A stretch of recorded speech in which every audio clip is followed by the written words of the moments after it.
허약한 잠깐만 발언을 중단해 주십시오. 잠깐만. 우리 국민이 테러보다 더 위험하게 생명이 죽어가고 있다는 이야기를 하고 있는 겁니다.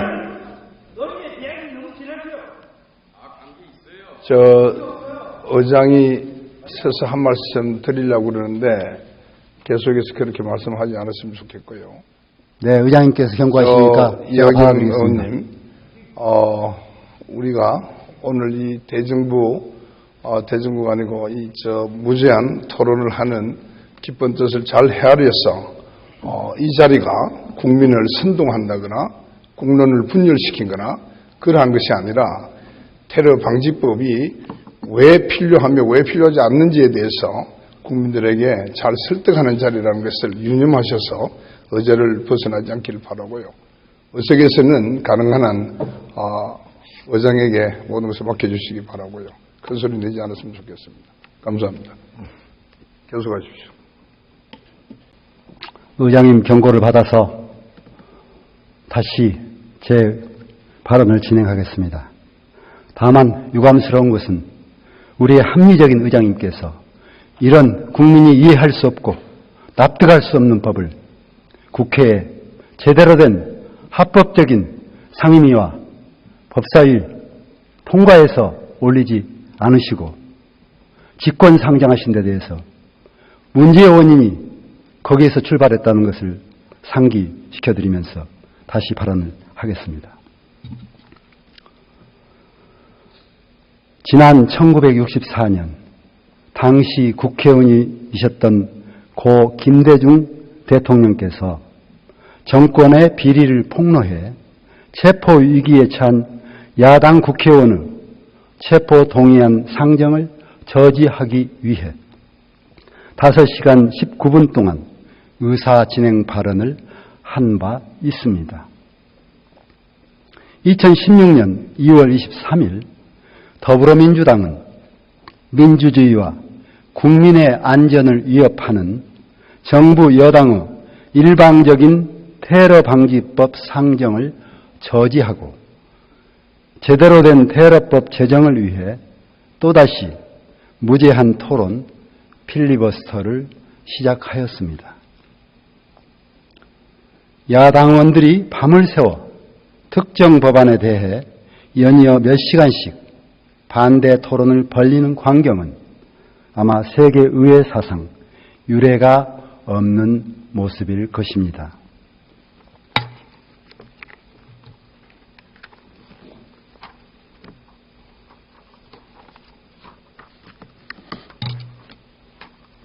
저희 야당은 지금 국민들께 피를 토하는 심정으로 반대 토론을 이어가고 있습니다. 저 역시 국민의 안전을 보장하고 정부로부터 국회의 존엄을 지키고 여당의 비민주적인 국회 운영을 저지하고 공권력을 사유화하려는 정부에 맞서 처절하고 숨가쁘게 이어지고 있는 민주주의를 위해 조그마한 힘을 보태고자 합니다. 청와대의 지시를 충실히 이행하는 데 급급한 새누리당이 과반 의석을 차지하고 있는 지금의 의회 현실입니다.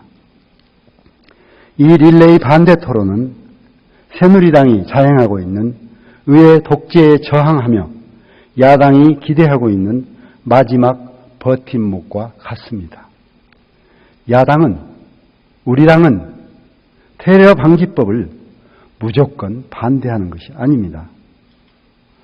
테러가 일어나면 국민이 위해를 당하고 국가가 불안해지므로 테러는 어떻게든 막아야 합니다.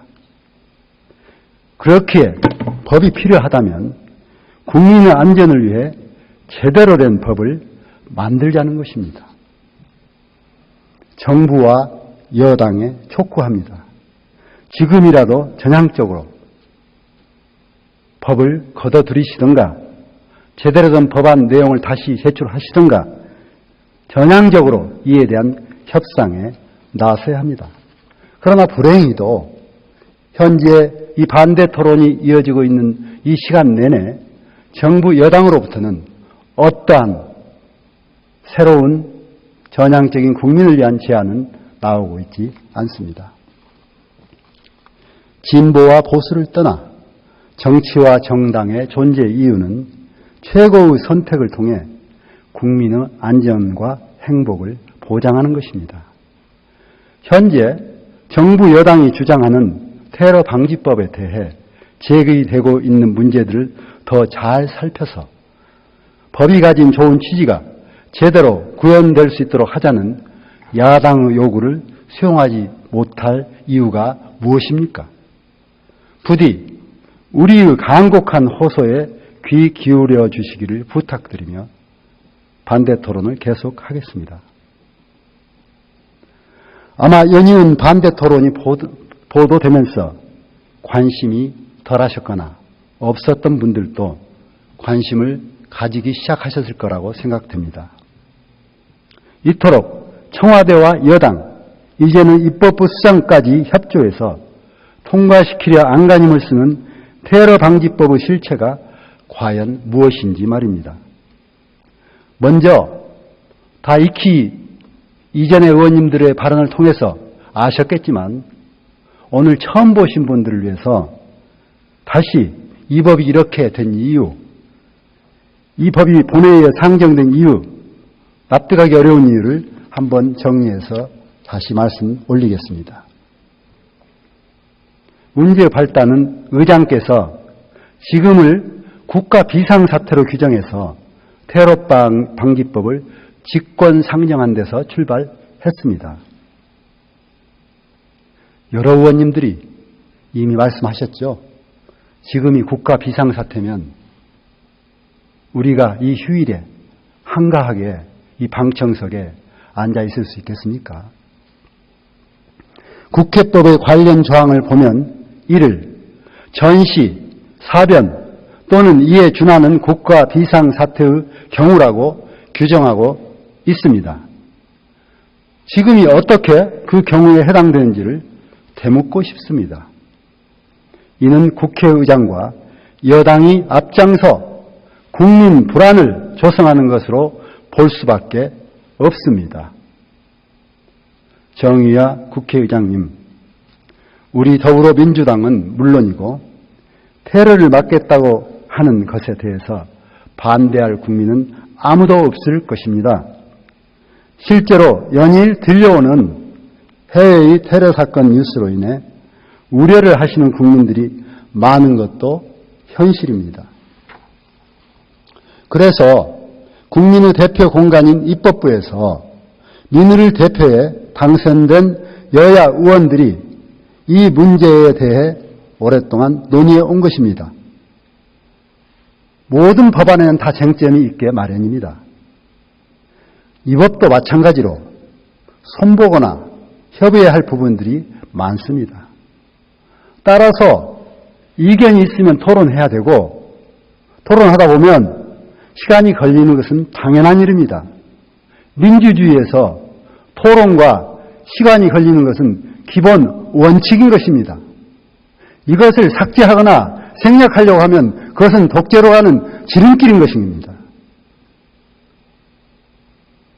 민주주의의 지극히 정상적인 절차를 밟고 있는 과정인데 오선 의원으로서 이런 과정을 지극히 잘 알고 계시는 의장님도 잘 인정하실 텐데 이 부분에 대해서 여야 합의가 불가능하다고 판단하셔서 일방적으로 단정 지으시고 심사 기일을 정하셨습니다. 하지만 의장께서 그렇게 선언했을 때 국회 정보위원회는 테러 방지법과 관련해서 4차례에 걸친 회의를 하고 있는 중이었습니다. 비단 테러 방지법뿐만 아니고 처리가 필요한 다른 사안에 대해서도 함께 논의해 처리하자는 공감대가 형성되어 가던 중이었습니다. 어떤 법과 제도 개정 사안에 대해 소관 상임위가 논의해서 결정케 하는 것은 의회의 가장 기본적인 절차입니다. 그럼에도 이렇게 직권상정을 하게 된 것에 대해 의장께서는 다음과 같은 입장을 내놓으셨습니다. 북한의 핵실험 이후에 북한의 테러 위험이 증가했기 때문에 국가 비상사태로 간주한다.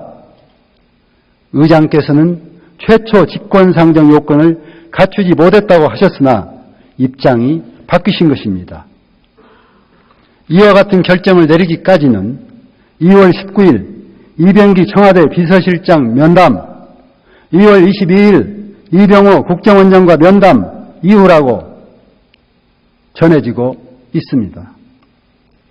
비서실장과 국정원장은 대통령의 의중을 전달하려 왔겠죠. 하지만 여러 사건들로 국민적 불신의 대상인 국정원이 보고 주체라고 한다면 누구나 그 내용에 대해서 의문을 품어야 하지 않을까요?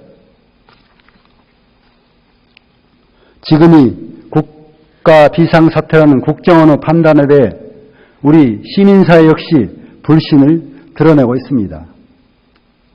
시민사회에서 발표한 입장을 하나 소개해 드리겠습니다. 조금 지루하시더라도 경청해 주시면 감사하겠습니다. 북한의 대남 테러 준비, 국정원 보고, 미덥지 않은 4가지 이유, 불명확한 첩보 공개해 테러 방지법 제정 압박하려는 의도 드러낼 뿐, 대통령이 국회에서 북한의 테러에 대비해 테러 방지법을 조속히 제정해야 한다고 주장한 직후 국가정보원을 비롯한 정부 당국은 어제 2월 18일 긴급 안보상황점검 당정협의회를 개최하였다. 이 회의에서 국정원 등은 북한 김정은 제1비서가 대남 테러 역량을 결집하라고 지시하여 정찰총국 등이 이를 준비하고 있는 것으로 파악되었다고 보도했다고 이철호 여당 정보위 간사가 전했다. 이어 김성우 청와대 홍보수석도 같은 날 같은 취지의 브리핑을 갖고 북한의 대남 테러 가능성이 어느 때보다도 현실화될 가능성이 커지고 있으므로 테러 방지법을 시급히 처리해야 한다고 재차 주장했다. 북한이 대남 테러를 준비하고 있다는 국정원의 브리핑은 믿을만한가? 결론적으로 아직은 카더라 수준의 언론 플레이 이상으로 볼만한 아무런 근거를 찾을 수 없다. 잘 봐줘야 첩보 수준이다. 정보 조작의 의혹도 짙다. 우선 북한 김정은이 경찰 총국에 테러 역량을 준비하라고 지시했을 리 없다. 김정은이 아니라 어느 누구라도 자신들이 준비하는 무언가를 테러 역량이라고 부를 리 없지 않은가? 그렇다면 북한 정찰 총국이 준비하는 역량이 구체적으로 어떤 역량인지 최소한의 설명이나 분석이 있어야 하는데 전혀 없다. 둘째, 이철호 의원 등은 국정원이 구체적인 테러 유형으로 반북 활동, 탈북 인사나 북한을 비판한 정부 인사 및 언론인 등에 대한 직접적 신변 위해, 다중이용 시설 및 국가기관시설 테러, 정부 언론사, 금융사 등 대상 사이버 공격 등을 열거했다고 하지만 국정원이 나열한 것들은 사실상 상상 가능한 일반적인 공격 유형에 불과할 뿐이다. 지난 수년간 국정원이 언급해온 유형들과 큰 차이를 발견할 수 없다. 셋째, 미국은 지난 2008년 북한을 테러 지원국 명단에서 해제한 이래 지금까지 8년째 북한을 테러 지원국에 재지정하지 않고 있다. 북한이 테러를 지원하고 있다는 증거가 없다는 이유에서다. 따라서 북한이 대남 테러를 준비하고 있다고 결론 내리기 위해서는 미국 등의 복수의 분석에 의해 다각적으로 입증되어야 한다. 아직까지 미국이 북한이 테러와 연관이 있다는 새로운 증거를 찾아냈다는 소식은 들려오지 않고 있다. 다만 지난 2015년 미국 정부는 북한이 소니 해킹 사건을 일으킨 것으로 지목한 바가 있긴 하다. 하지만 미국 정부는 아직까지 해킹을 테러 행위로 해석하지는 않고 있다. 해킹을 테러로 분류할 경우 국내에도 널리 알려진 어네니머스 국제 해커 조직도 국제 테러 조직으로 분류해야 하는데 미국 정부도 한국 정부도 이들을 테러 조직이라고 부르지 않고 있는 것과 마찬가지다.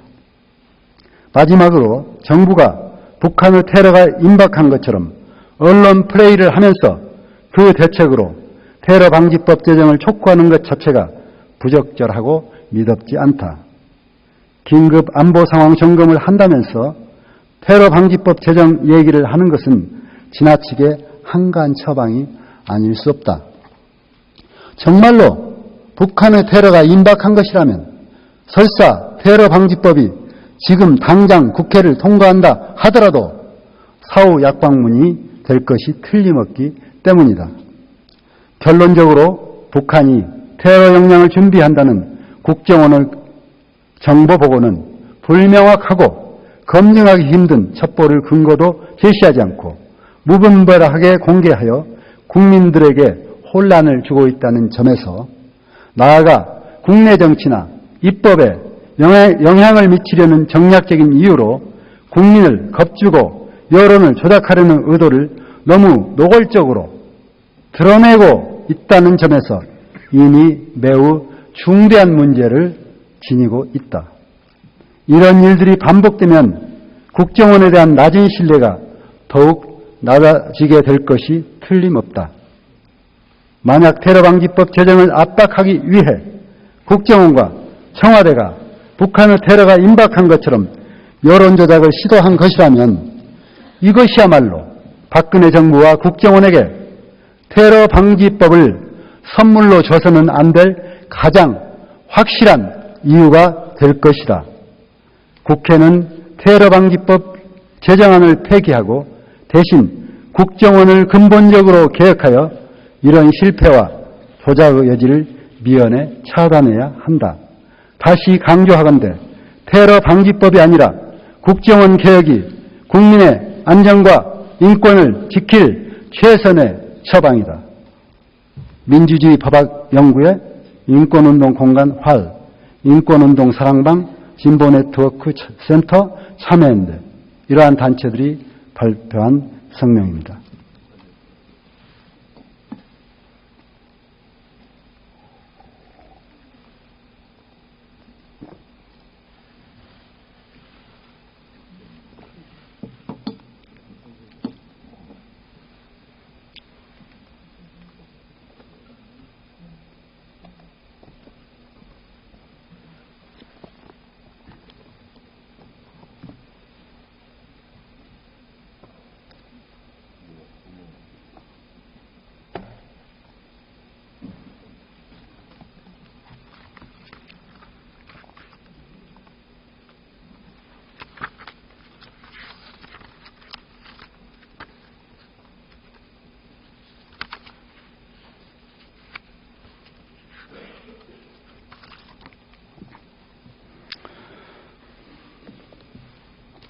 여러분, 현재 여러분은 우리 대한민국이 국회 비상사태에 있다고 생각하십니까? 현재 우리는 국가 비상사태에 있다고 생각하고 이 테러방지법을 국회에서 통과시켜야만 하는 운명적인 상황에 처해 있습니다. 생각해 보십시다. 정말 국가 비상사태일까요? 그동안 우리나라에서 국가 비상사태가 선포된 사례는 국가가 정말로 민주주의가 위기로 넘어가는 시대에 비상사태가 일어났습니다. 예를 들어보겠습니다. 여러분 10월 유신이라고 들어보셨을 겁니다. 10월 유신. 지금 40대 이하는 아마 실감하지 못하는 용어일 겁니다. 유신은 과거에 낡은 것을 전부 뜯어 고쳐서 새롭게 만든다는 것을 뜻합니다. 세계적으로 그 용어를 쓴 나라가 일본입니다. 일본 막부 정치를 끝내고 새로운 근대 국가로 만들려고 군인들이 막부 정치를 쿠데타하여 무너뜨리는, 그리고 그것을 소위 유신이라 부르면서 새로운 근대 국가 틀을 만들려고 정변을 일으킨 사건입니다. 우리나라가 똑같이 그렇게 1971년에 10월 유신을 박정희 전 대통령께서 발표하셨습니다. 10월 유신이 어떤 것인가는 이후에 또 자료를 통해서 설명드리겠습니다. 유신이 시작된 1971년 12월에 한번 비상사태가 있었고요. 유신이 끝난 1979년 10월, 그때 또 한번 비상사태가 있습니다. 박정희 대통령께서 암살당하셔서 국가가 비상사태에 들어간 사태입니다. 그리고 1980년 5월 광주 민주화 운동을 총칼로 짓밟기 위해서 선포한 것이 비상사태입니다. 그래서 오늘이 바로 국가 비상사태로 간주한다면 여러분은 5.18 민중항쟁 이후 36년 만에 또 국가 비상사태를 맞게 되고 있는 것입니다. 국가 비상사태.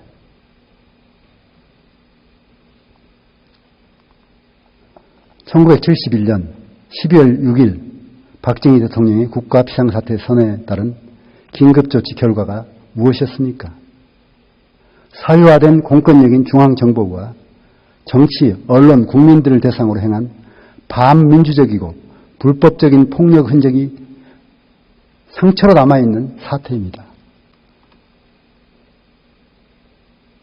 제가 자료 하나를 읽어드리겠습니다.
조금 한숨 쉬시죠.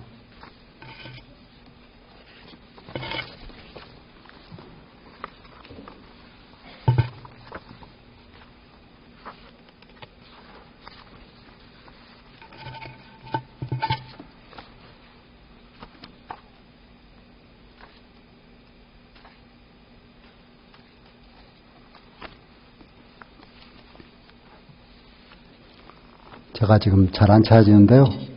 쉬어가기 위해서 시민들께서 주신 네티즌들의 글 몇 개를 읽고 또 찾겠습니다. 김정수님입니다. 원래 거대한 공포를 의미하는 테러라는 게 프랑스 혁명 과정에서의 적색 테러, 그리고 그에 대한 반동으로서의 백색 테러처럼 국가 테러에서 비롯되었고, 이 모두 국가의 시민에 대한 테러 아니었나요? 국가를 과잉보호하는 국가보안법 폐지를 논의해야 하는 시대, 그리고 국가 테러 방지법 혹은 시민 자유법을 입법해야 하는 시대에 빅브라더를 침실은 물론 무의식까지 끌어들이는 테러 방지법을 논의해야 하는 한국의 현실이란 참으로 딱하고 안타까울 뿐입니다. 이은숙님, 저는 유신시대로 돌아가고 싶지 않습니다. 이동걸님, 국민이 국가로부터 합법적으로 폭력을 당하게 하는 법, 국민의 자유와 평화를 해치는 테러법이네요. 장재성, 힘내세요. 우리는 대한민주주의 공화국, 어머니가 주신 민주주의 공화국. 나종영님, 이 나라가 경찰 국가를 넘어 정보 전체주의로 가고 있네요. 압제로부터 이 나라의 국민을 지켜주시기 바랍니다.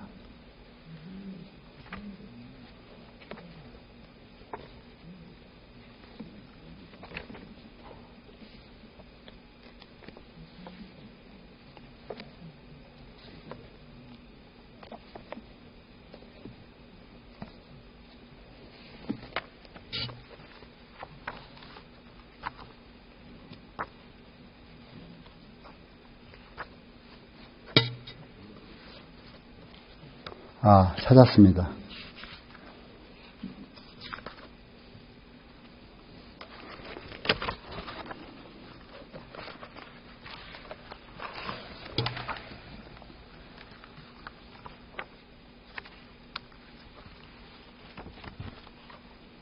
제가 아까 박정희 전 대통령께서 10월 유신을 선포하셨다고 했습니다. 그때의 기록을 정리한 그 김재용 경기대 정치전문대학원 교수님의 글 일부를 읽어드리겠습니다. 김재용의 박정희 권력의 DNA, 국회 해산 조치 사실상 내란, 2012년 10월 16일에 기사 입력된 기사입니다.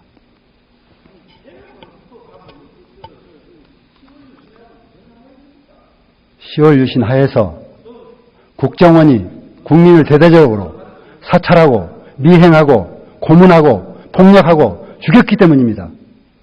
그래서 그 전제 조건인 비상사태에 대해서 지금 알려드리려는 겁니다. 역사에서 연관되지 않은 것 어디 있습니까? 지금 국정원이 국민을 위해를 가한 것이 하루 이틀이었습니까? 그래서 염려가 돼서 우리는 막으려고 하는 것입니다. 그래서 과거의 국정원의 역사를 들려드리려고 하는 겁니다. 읽어보겠습니다. 이건 공개적인 자료니까 이해해 주십시오. 1972년 10월 17일 오후 7시에 라디오 뉴스가 흘러나왔다. 중대 뉴스가 예고돼 있어서 많은 사람들이 궁금하게 생각하면서 라디오에 귀를 기울였다. 대통령 박정희의 약간 감기 들리고 코먹은 듯한 목소리가 흘러나온다. 친애하는 국민 여러분, 나는 오늘 우리 조국의 평화와 통일 그리고 번영을 희구하는 국민 모두의 절실한 염원을 받들어 우리 민족사의 진언을 영예롭게 개척해 나가기 위한 나의 중대한 결심을 국민 여러분 앞에 밝히는 바입니다. 오늘의 이 역사적 과업을 강력히 뒷받침해주는 일대 민족 주체 세력의 형성을 촉성하는 대정기를 마련하기 위해 다음과 같이 약 2개월간 헌법 일부 조항의 효력을 중지시키는 비상조치를 국민 앞에 선포하는 바입니다.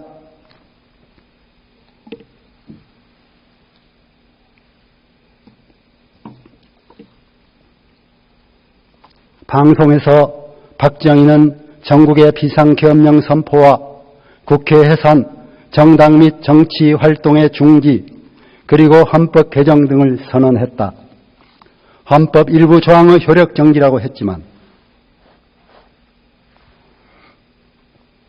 그보다 훨씬 더 큰 문제는 아무런 근거 조항이 없는 국회 해산 조치였다. 대통령의 국회 해산은 초헌법적 헌정 파괴로 사실상 내란이었다.